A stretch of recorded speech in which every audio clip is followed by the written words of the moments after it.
The African-American lived experience has been interesting, not in a lighthearted, dismissive, or jovial way, but in a way that if you are African-American, you kind of know what I'm talking about.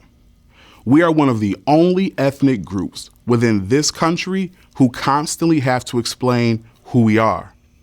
We constantly have to provide context for the things that we say. We have to explain the way that we dress, the way that we talk, and that we are not being aggressive when everyone else seems to think that we are, when it's really just passion. That is the African-American lived experience. If you could not tell, I am a millennial. Millennials are different because we get blamed for literally everything.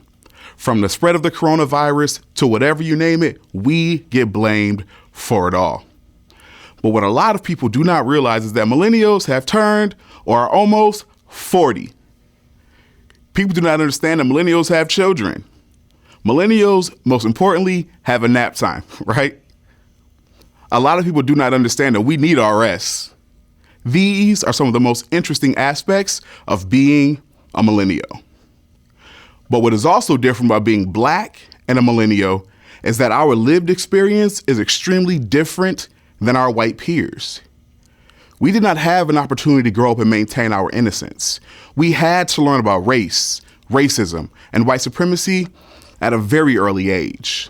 Just recently, Prince Harry stated that he did not have to address racism and white supremacy until he married Meghan Markle. I'm sure that is an amazing experience to have, but for us, it's just not it. In 1976, child psychologists Richard Perry and Theodore Shapiro spoke about the age of 7 being the age of reason. This is the age where common sense and maturity begin. Let me tell you what happened when I was 7. When I was 7, on national television, we witnessed the beating of Rodney King.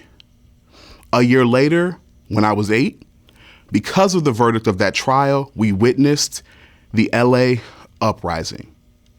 When I was 15, an unarmed Amadou Diallo was shot 41 times.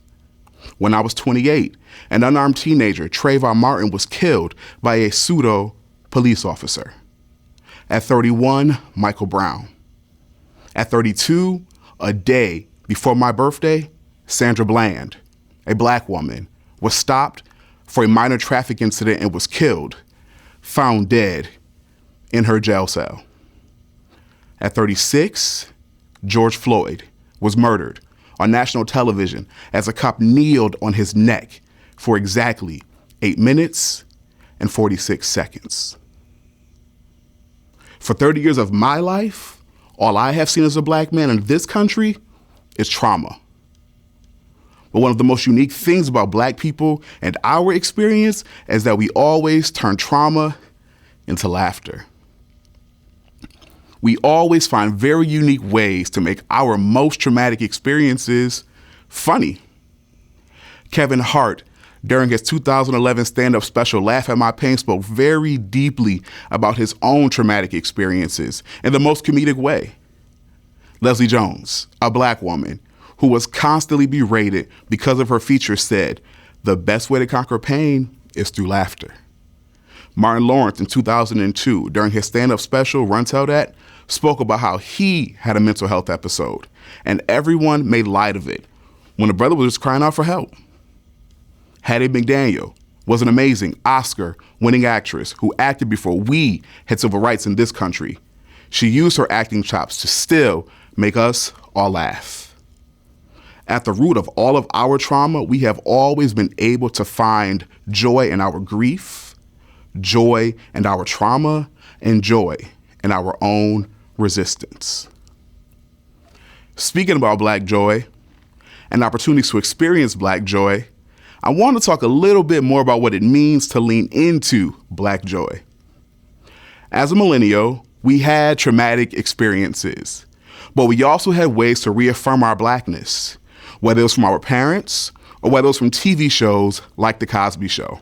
And yes, I know, Bill Cosby is majorly controversial, But the reality of the situation is that that show was pivotal in our development as millennial Black children. We were able to witness a Black family. We were able to witness a Black mother and father who were both Black professionals raising Black children who went through incidents just as I did as a teenager. We were able to watch a different world, a show that ignited a generation of Black youth to decide to attend historically Black colleges and universities in large numbers. We watched Martin as he showed us the greatness of his talents.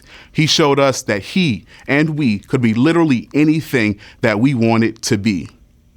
And Living Single, a show about young, Black, single, excellent folks, where you could literally be an attorney, a talk show host, and owner of a magazine, and still have some of the same experiences that you or I have.